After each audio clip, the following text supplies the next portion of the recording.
തായ്ലാൻഡിൽ ജനിച്ച് Vietnam super ഏളി എന്ന പേരിൽ ലോകമെമ്പാടും പ്രചാരം നേടിയ പ്ലാവിനെക്കുറിച്ചാണ് പറയുന്നത്. പൂർണ്ണ വളർച്ചയെത്തുന്ന ഇതിൻ്റെ പരമാവധി ഉയരം 15 അടി മാത്രമാണ്. തായ്ലാൻഡിലെ കർഷകരാണ് ആദ്യമായി ഇത് കണ്ടെത്തുന്നതും പരിമിതമായ തോതിൽ കൃഷി ചെയ്യുന്നതും.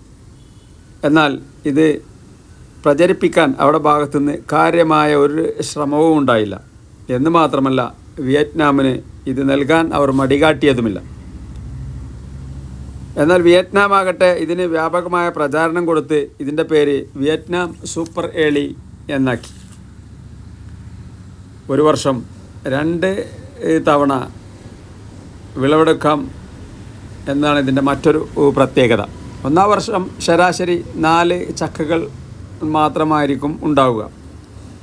നന്നായി പരിപാലിക്കുന്ന സൂപ്പർ ഏളിയിൽ നിന്ന് 18 മാസം കൊണ്ട് തന്നെ ചക്ക വിളവെടുക്കാം.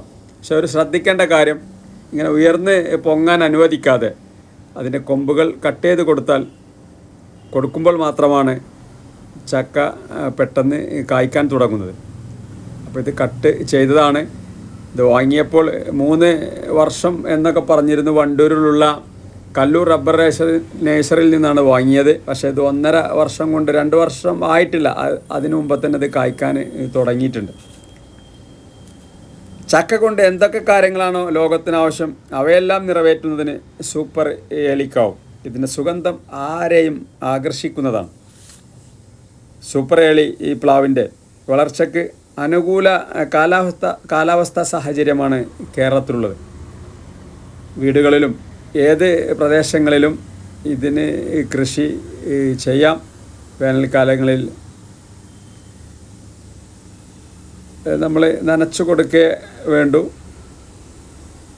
ഈ ചക്ക മാത്രമല്ല, പച്ചക്കറി മറ്റൊക്കെ നമ്മുടെ വീട്ടാവശ്യത്തിന് വേണ്ടതൊക്കെ സ്വയം നമുക്ക് ഉൽപ്പാദിപ്പിക്കാം. വിഷരഹിതമായ പച്ചക്കറി നമുക്ക് യഥേഷ്ടം കഴിക്കാം. Okay, thank you for watching.